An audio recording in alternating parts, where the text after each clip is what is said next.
Jadeveon Clowney. He's been working out at Plex with Danny Arnold. Danny says he looks good. He looks healthy. We've seen some videos of him, Lance. Do you see any chance Clowney here with the Texans despite everything that's happened? No, there's no chance. With that, especially with Deshaun Watson getting ready to get 50 or 60 million a year from Bill O'Brien and Jack Easterby, 60, 70, whatever they feel like their going rate is for quarterbacks at that particular time. But so my dad was working out with Max Sharping. He was working, my dad's an former NFL offensive line coach, retired. He was working with Max Sharping at Plex at Danny's place, and had some really good workouts with him. But one of the things he told me was he really liked talking to Jadeveon Clowney. Clowney was there. He came over, was asking some questions about pass protection stuff.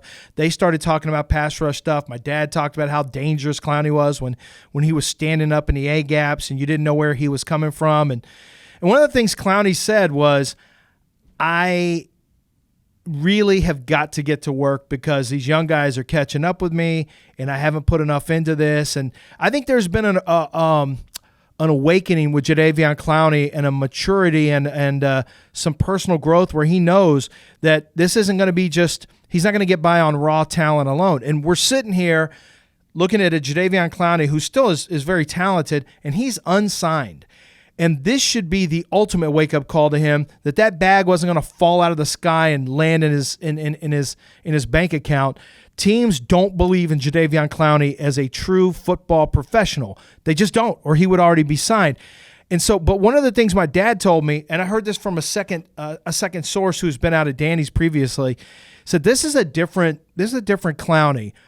His personality, they think he's really changed and kind of grown up and matured and had an awakening and a realization. Now, that's one thing, John. You got to be able to do the things and get better at the football things that you're not doing well.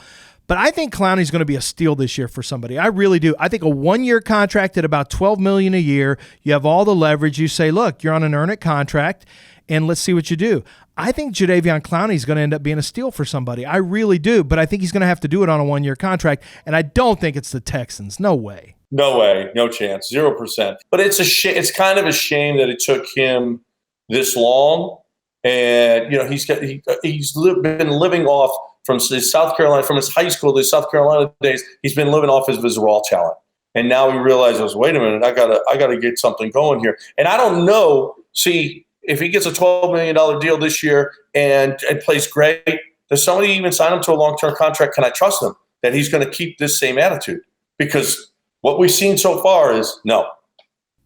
Well, it's evolve or dissolve. I mean, I don't know. We'll find out. That's going to be the concern. Is Jadeveon just trying to fool somebody, or is he just playing? What's he going to do with more time and more money, all that stuff? But if he has truly matured and had a realization now that he's 25 or 26, whatever it is, that's also possible. I mean, that does happen with players too. Dwayne Brown grew up.